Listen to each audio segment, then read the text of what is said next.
invitado a un amigo también, el doctor Mario Díaz Cortés, reumatólogo de la Universidad Nacional.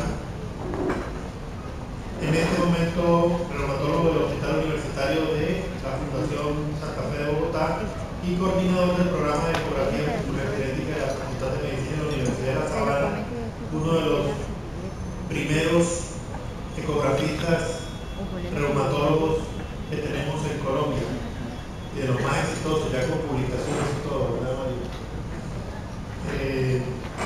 Mario, gracias por venir, gracias por acompañarnos. Aquí tienes a...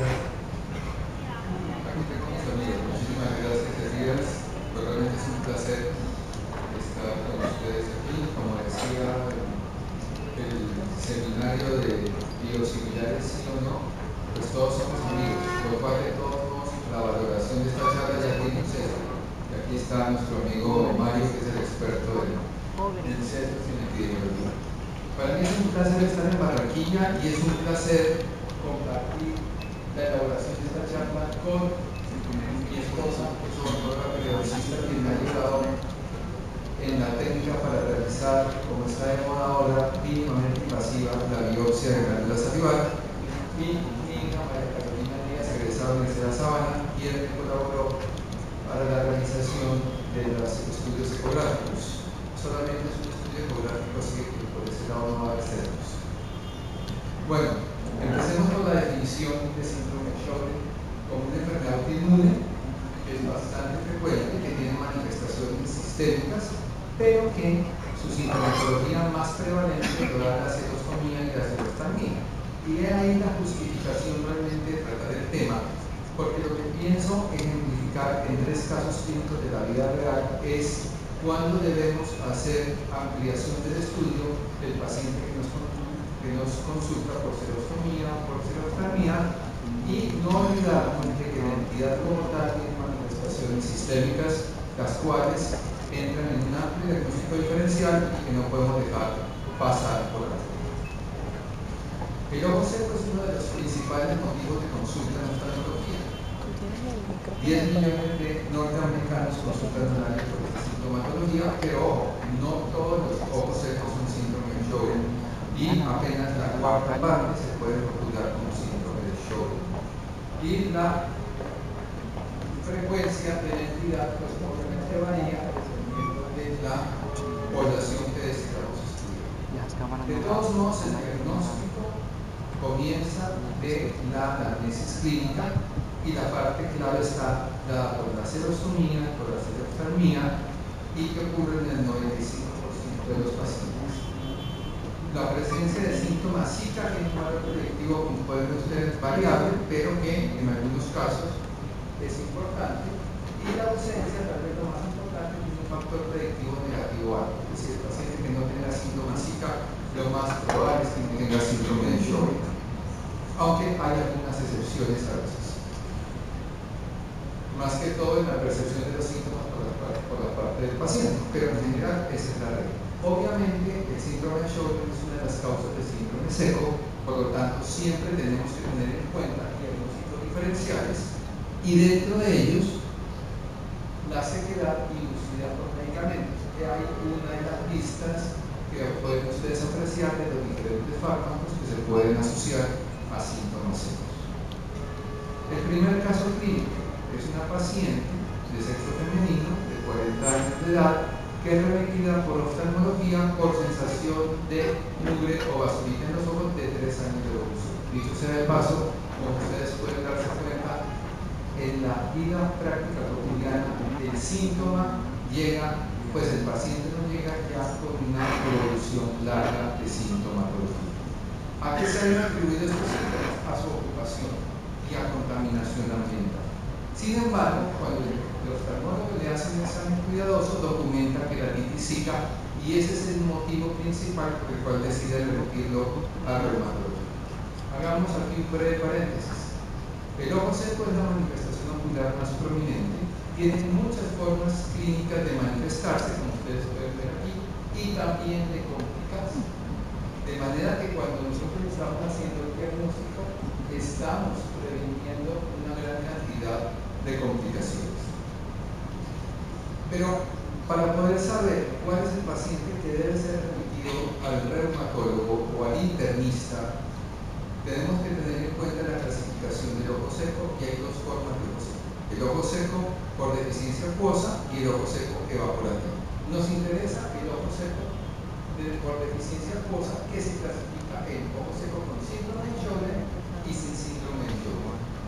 El diagnóstico, mejor dicho, la sospecha diagnóstica del paciente con ojo seco es dependiente casi en su totalidad del análisis que le haga el oftalmólogo. Realmente el poder hacer un estudio completo con todas estas instrumentaciones oftalmológicas, las funciones de la córnea con fluoresceína y con verde de glicamina, hacer un buen test de Schirmer, es lo que en un momento dado va a orientar al oftalmólogo en la clasificación de la severidad del ojo seco y lo va a inducir a que sea remitido al reumatólogo. Ahí básicamente cómo se hace en la cotidianidad la valoración del test de Schirmer. Entonces, ¿cuándo debe referirse un paciente con ojo seco? El paciente debe referirse cuando tiene un ojo seco de tipo deficiencia acuosa con una alteración significativa por las instrumentaciones que acabamos de mostrar, realizadas por parte de un oftalmólogo experimentado. El caso número 2. Este caso ilustra un paciente masculino de 42 años, quien tuvo oportunidad de ver hace un par de meses. Consultó por 4 años de evolución de boca seca. Uno a priori puede pensar que realmente la boca seca, como decía alguien de alguna aseguradora, pues ¿qué le puede pasar a un paciente con boca seca? Pues si evaluamos la calidad de vida del paciente con boca seca, podemos encontrar que va a tener mal aliento, que le va a interferir con su relación interpersonal, que va a tener enfermedad periodontal, que va a tener pérdida de hueso y una serie de complicaciones odontológicas que, si nos ponemos a pensar, realmente no deben pasar desapercibidas. Este señor lleva 4 años de boca seca, lo ve medicina interna, le realiza una gamografía de glándulas salivares que les mostraré a continuación, anticuerpos antinucleares negativos y anticuerpos antipropilares negativos. Entonces, bueno, este es un consultorio, una partecita, aquí pueden ver la báscula para que quede constancia de que sí es el consultorio. Y aquí está el eco. Como decía Orlando en la mañana, cuando uno se involucra con la ecografía, se le vuelve parte del examen clínico. El paciente tenía boca seca y bueno, le hice una ecografía de glándulas parótidas, de glándulas submandibulares, donde lo que yo veo es una alteración en el patrón de cogenicidad con estas imágenes microcorpóricas que ven ustedes ahí, que se atribuyen a infiltrado inflamatorio. ¿Por qué les traigo la ecografía de glándulas submandibulares? Porque cuando le hice la ecografía de las parótidas no pude ver bien en detalle la glándula parótida. Entonces le dije al paciente: mire, yo no puedo ver con claridad su glándula parótida. Entonces, yo llevo 4 años con boca seca, estoy desesperado. ¿Cómo hago para poder precisar realmente la extensión del mirado? Esta es la gamografía, como pueden ustedes ver, prácticamente en una captación del medio contraste y se corrobora con las imágenes cuantificadas. Entonces le digo: bueno, vamos a completar su estudio de autoinmunidad y hacer una resonancia de cuello. La verdad no es que yo pida resonancia de cuello de rutina en un paciente de Sjögren. Creo que este es el segundo paciente al cual yo le pido una resonancia de cuello para tratar de identificar parótidas, pero el estudio realmente llamó la atención porque no solamente tenía alteración de las glándulas submandibulares parótidas, sino que también tenía afectación de las glándulas lacrimales. ¿Pero por qué les traigo este estudio? Por lo siguiente: aquí lo que estamos viendo básicamente son las glándulas submaxilares inferiores. Este es un T1, este es con la técnica de supresión de grasa. Más o menos esta es la característica de intensidad que debe tener una glándula, aunque aquí las glándulas están pequeñas, pero se pueden discernir de manera clara. Pero miren ustedes cuando se le hace la resonancia a nivel de parótidas. Este es un T1 y lo que hay aquí es unas imágenes hiperintensas similares a los factores. Si este paciente tiene un reemplazo graso de sus glándulas parótidas, que hay la justificación de por qué la sintomatología y por qué también yo la pude evaluar claramente en la ecografía que le hice, porque lo que era densidad de tejido graso, y honestamente les digo, yo no esperaba encontrar eso. De hecho, es la primera vez que lo encuentro.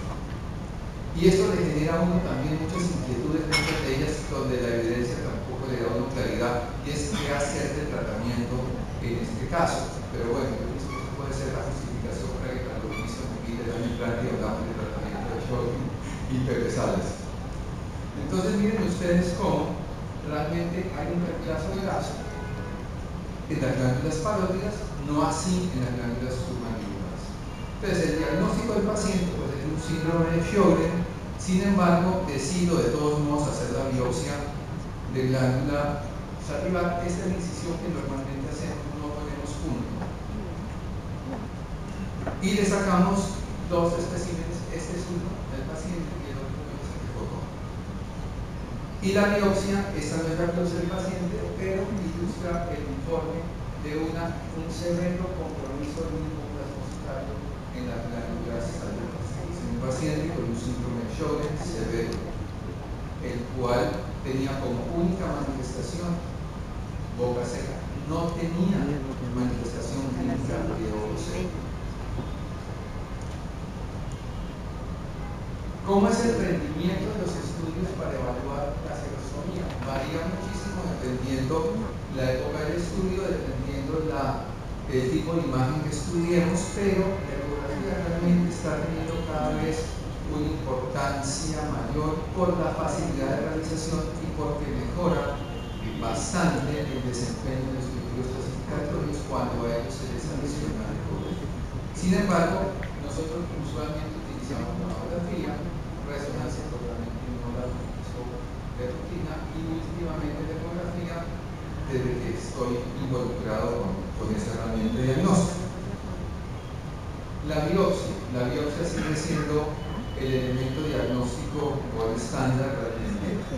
Lo importante es encontrar más de uno o más focos infiltrados con nucleares. Debe contener 50 linfocitos, un foco en un espacio de 4 milímetros. Este paciente tenía 100 linfocitos, es decir, era muy severa la afectación que tenía. Es bastante específica, pero no nos debemos olvidar que puede presentarse falsos positivos. Y obviamente, como cualquier toma de biopsia, podemos caer en una parte que esté preservada de tejido, por lo tanto no vamos a encontrar alteración. Sin embargo, el rendimiento diagnóstico del cuerpo, la sensibilidad varía dependiendo muchos aspectos, el tamaño de la muestra, la técnica que se utilice y obviamente también las estadísticas que se revisen, pero la especificidad está por encima del 89% en la mayoría de los estudios. Siempre nos dicen que es una prueba segura, sencilla, fácil de realizar, por eso la técnica de las fotos, para que ustedes vean la incisión, que realmente sí es una técnica que no ofrece mayor disconfort al paciente y la herida quirúrgica pues cierra en el lapso de 8 o 12 horas. La boca seca, no nos olvidemos entonces que es el síntoma más frecuente, que tiene toda una serie de manifestaciones clínicas, como ustedes pueden ver ahí, todas ellas muy molestas y que por lo tanto no debemos dejarlas pasar de manera desapercibida. Entonces, paciente que refiere a boca seca por más de 3 meses de evolución, donde tenga una dificultad sentida en la declusión y que requiera limpieza concomitante de líquidos, por favor, remítanlo al reumatólogo o al internista. El crecimiento de glándulas salivares también es una manifestación que obviamente requiere una valoración por el internista, pero esta no es tampoco una manifestación tan prevalente en estos casos.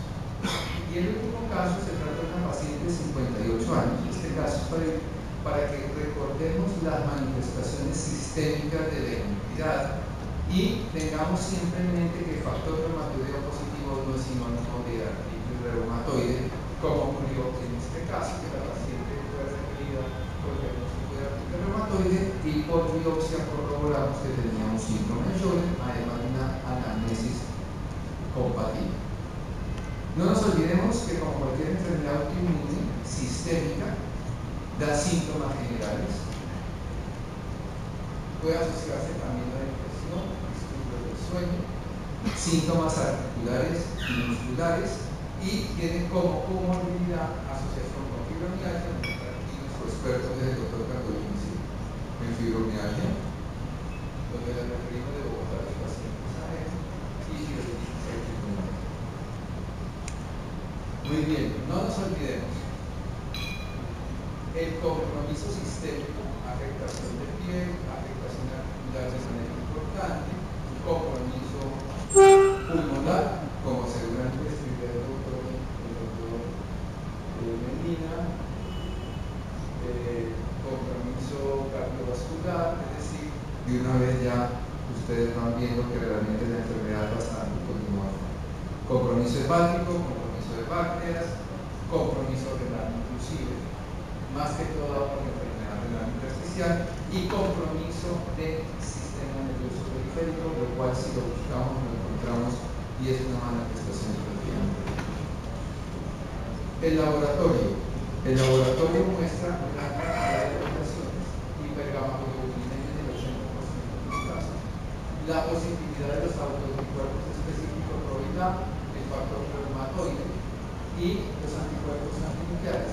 Este dato de riesgo está dado en pacientes que tienen síntomas Zika y que tienen positivo el factor reumatoideo o los anticuerpos antinucleares, incrementando el riesgo en el paciente que tenga síntomas Zika con factor reumatoide o con anticuerpos antinucleares 4.8 veces más o 13.9 veces más.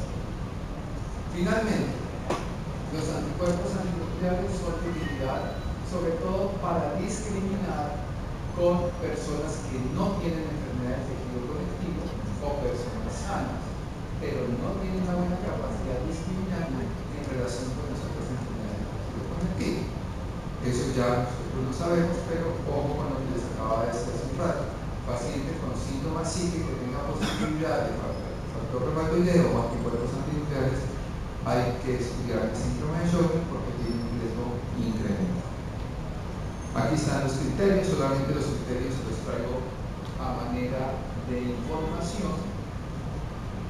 Tomen ustedes nota realmente que los criterios diagnósticos lo que se busca es tener una alta especificidad diagnóstica. ¿Por qué? Porque como hemos hablado hoy en la mañana del requerimiento de la terapia biológica, hay algunos medicamentos biológicos que si bien no tienen aprobación todavía de la FDA, de la INVIMA, de la EMA, de todos modos tienen bastantes estudios donde hablan de la importancia, por ejemplo, del rituximab en el tratamiento de algunos casos evolucionados de síndrome de Sjögren. Entonces, lo que se busca con estos criterios clasificatorios, si bien son estrictos, es evitar que el paciente que no deba ser tratado por medicinas que puedan tener potencialmente efectos secundarios, pues no se tomen estos innecesariamente. De todos modos, estos criterios hay unos estudios, hay unas revisiones recientes y unos procesos países al respecto que hacen ciertas críticas en relación con ellos, pero pues que esto no viene al caso. Conclusión: el síndrome de Sjögren es frecuente y es heterogéneo. El retraso, como ven ustedes en el diagnóstico, puede llegar hasta 9 años. La clínica es sencilla, serostomía, serostomía, pero ojo, dependiendo de la severidad de esta en síntesis, es lo que nos debe indicar la remisión del paciente. Hay hallazgos oftalmológicos que sugieren la enfermedad, ahí estamos en manos del oftalmólogo, como les acababa de decir, y es importante la educación médica continuada, de manera que nos sensibilicemos ante la entidad y podamos hacer una revisión temprana de atención primaria. Muchísimas gracias.